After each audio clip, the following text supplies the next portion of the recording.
লেখক শৈলজানন্দ মুখোপাধ্যায় সর্বদাই সমাজের বাস্তব প্রেক্ষাপটকে তার কলমে তুলে ধরেছেন। আজকে শোনাব তার লেখা একটি ছোট গল্প, বিধির বিধান। পৈতৃক যা ২-৪ বিঘে জমি ছিল, গাঁয়ের দুর্দান্ত জমিদার দেনার দায়ে সেটুকুও যখন নিলাম করে নিলে, বৃদ্ধ শ্রীমন্তকে সেদিন সত্য সত্যই পথের কাঙাল হতে হল। বৃদ্ধের চোখের জল জমিদারের পাথর চাপা বুকখানা একটুও নড়াতে পারলে না। সে তখন ব্যস্ত ছিল টাকার ভিতর সুখের সন্ধানে, নিরাশ্রয়ে দীর্ঘ নিঃশ্বাস উপেক্ষা করে। বাপ পিতামহের বাস্তুভিটা ছেড়ে যেতে তার বড় কষ্ট হল। সে যে কত পুরনো দিনের সুখ দুঃখের স্মৃতি বিজড়িত সেই ঘরখানি, ছেলেবেলার বন্ধুর মতো তার সেই আমের গাছটি বড় আদরের, বড় যত্নের। হায়, তাও তাকে আজ ছেড়ে যেতে হলো। শ্রীমন্ত তার ৮ বছরের মেয়ে চাঁপার হাত ধরে রাস্তায় এসে দাঁড়ালে। সব ছেড়ে দিয়ে সে তো পথে দাঁড়িয়েছে, কিন্তু তার জন্মভূমি মেহেরপুর ছাড়তে পারে না। ঠাকুরদাদার মতো বুড়ো বটগাছটি থেকে পুকুর পাড়ের বাঁকা সরু রাস্তাটি পর্যন্ত যে তাকে চেনে, বুকের রক্ত দিয়ে সে যে তাকে এত বড়টি করে তুলেছে, তাই তো বুড়োর কাছে তার সোনার মেহেরপুর বড় পিয়ারের, বড় দরদের। গায়ের যে দিকটা দিয়ে পুরনো দামোদর নদীটা তার বালির রাস্তা বিছিয়ে রেখেছিল, সেই দিকে শ্রীমন্ত একটি গোলপাতার কুঁড়ে বাঁধলে। আধারের মানিক চাপাকে নিয়ে তার বুড়ো বয়সের শেষ দিনগুলো কাটিয়ে দিতে লাগলো। সে ভাবতো, এইবার চাপার একটা ব্যবস্থা করে দিতে পারলেই তার দরজার অতিথি মরণের দূতকে হাসতে হাসতে ঘরে ঢুকতে পারে। এত সৌভাগ্য হবে কি তার? বৃদ্ধের অবস্থা হয়েছিল ঠিক পাগলের মতো, সবহারা অন্ধের মতো। চোখে ঘুম নাই, পেটে খাওয়া নাই, শুধু তার চাঁপা, তার চম্পকলতা, যা কিছু তার সবই। মাহারা অভাগী, বাপ থাকা সোহাগী। চাঁপা তার বাঁধা, চাঁপা তার মুক্তি, চাঁপা তার কান্না, চাঁপা তার হাসি। চাঁপা ফুটে উঠেছিল তার সৌরভ নিয়ে, রূপ নিয়ে, স্বর্ণ চম্পকের মতো। সে যেন কত ধীরে ধীরে, আস্তে আস্তে, চুপি চুপি বনের মাঝে পাতায় ঢাকা লোকচক্ষুর বাইরে। চাঁপার একটি খেলবার সাথী ছিল, সেটি তার বাবারই কিনে দেওয়া ছোট্ট একটি ছাগলছানা। নাম তার মনু। সে তার এই বোবা সঙ্গীটাকে নিয়ে সারাদিন ছুটে ছুটে খেলে বেড়াতো খালের ধারে, সবুজ ঘাসের মাঠে মাঠে। তার হাসি, কান্না, বিরহ, মিলন, মান, অভিমান সকলই এই মনুর ওপর। মনু যেন সব বুঝত। তার চোখের চাহনির নীরব ভাষা চাপার কাছে যেন সে লুকোতে পারত না। তাকে সঙ্গে নিয়ে চাপা সকালবেলা তীরে বসে নদীতে মাছ ধরা দেখত। দুপুরবেলা রাখালদের মেঠো গান শুনত, আর সন্ধেবেলা আকাশের তারা গুনত। এই ছিল চাপার কাজ। বর্ষা নামল। দামোদরের বুকের ওপর দিয়ে ঘোলা জলের রাস্তা কেটে মাঝিদের ছোট বড় নানা রকমের নৌকা চলতে আরম্ভ হলো।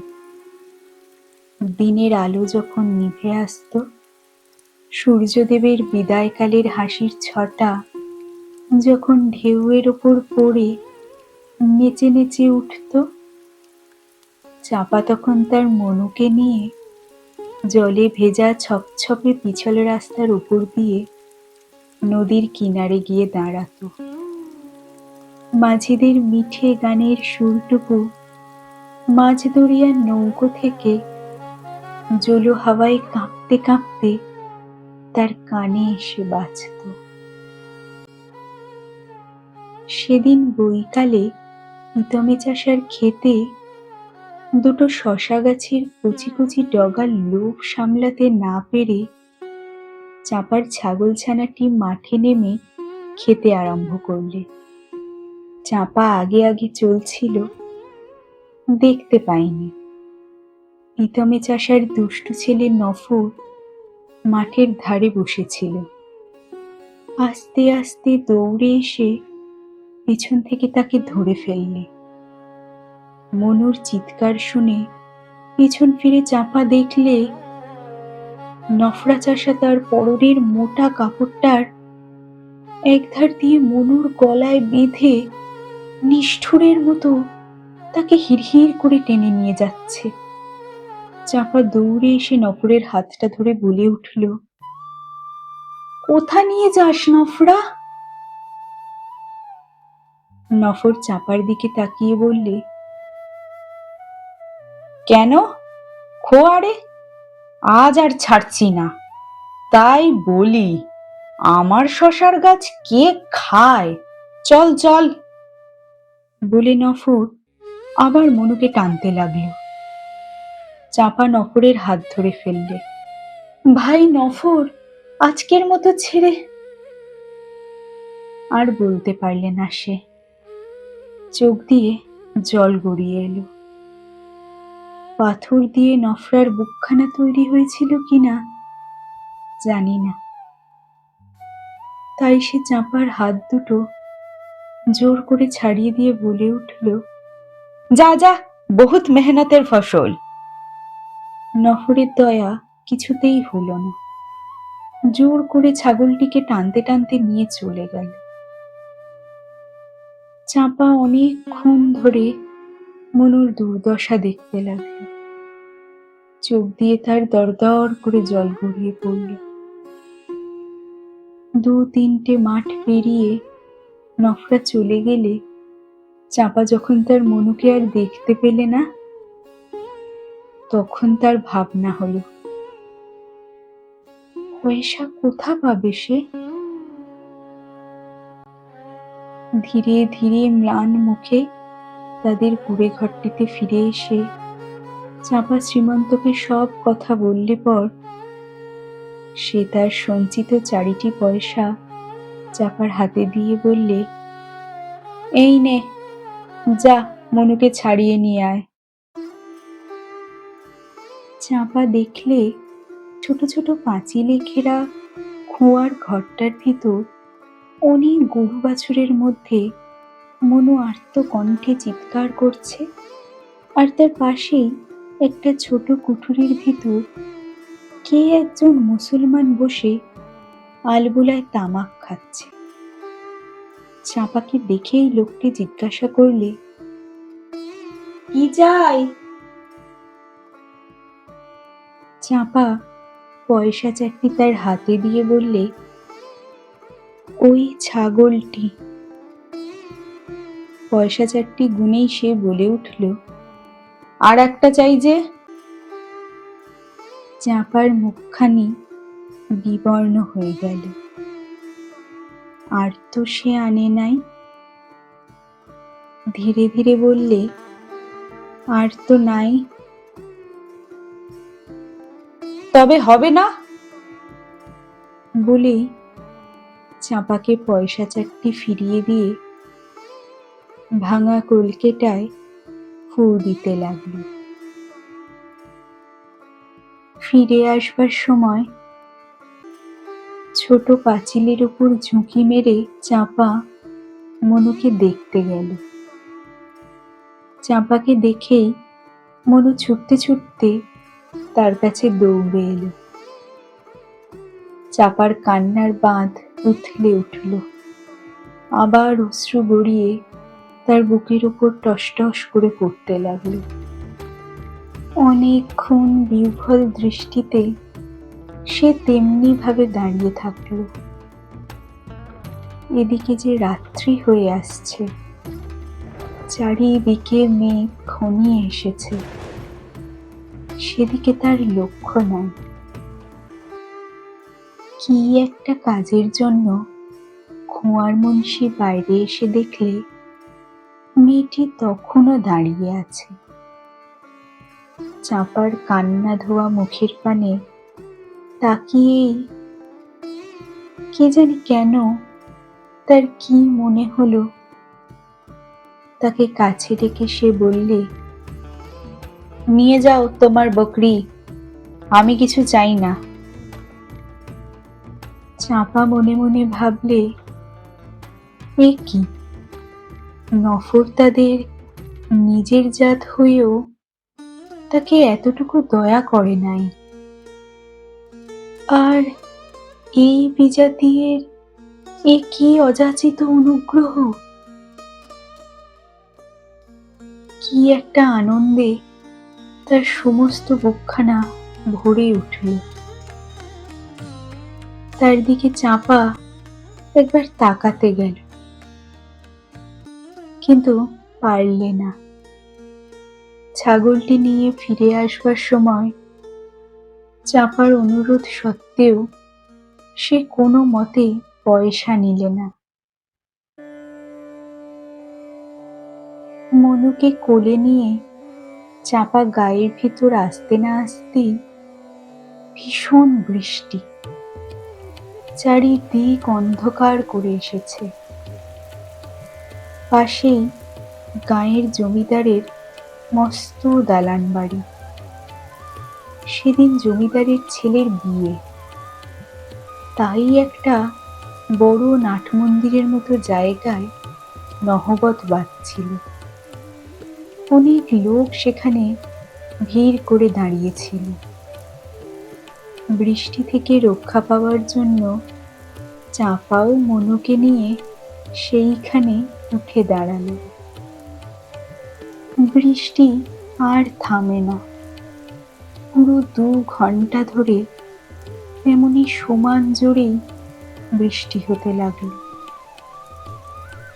নহবতের সুমধুর বাজনা তখন চাঁপার মোটেই ভালো লাগছিল না। সে এক কোণে দাঁড়িয়ে ভাবছিল তার বৃদ্ধ পিতার কথা। সে হয়তো এতক্ষণ ছেঁড়া কাঁথাটা গায়ে জড়িয়ে শীতে কাঁপছে। এত বৃষ্টি, তাদের থাকবার সংস্থান কুঁড়ে ঘরখানি টিকবে তো? অনেকক্ষণ পরে বৃষ্টির জোর কমে এলো। চাঁপা অধৈর্য হয়ে পড়েছিল, আর অপেক্ষা করতে পারলে না। টিপি টিপি জলে ভিজতে ভিজতে তাদের কুঁড়ে ঘরটির দিকে চলতে লাগল। চারিদিক অন্ধকার। মনুকে কোলে নিয়ে সাবধানে হেঁটে হেঁটে যখন সে দামোদরের তীরে এসে দাঁড়ালো, সবিস্ময়ে দেখলে কুঁড়ে নাই, কুঁড়ের চিহ্ন মাত্র নাই। তার বুড়ো ভাবটিকে নিয়ে প্রবল দামোদরের বন্যা সেটিকে কোথায় নিয়ে চলে গেছে কে জানে। দামোদরের দিকে চেয়ে দেখলে সে তেমনি ফেনার তরঙ্গ নিয়ে চলে যাচ্ছে, ছল ছল, কল কল। মাথার উপর কড়কড় শব্দে বজ্র ডেকে গেল।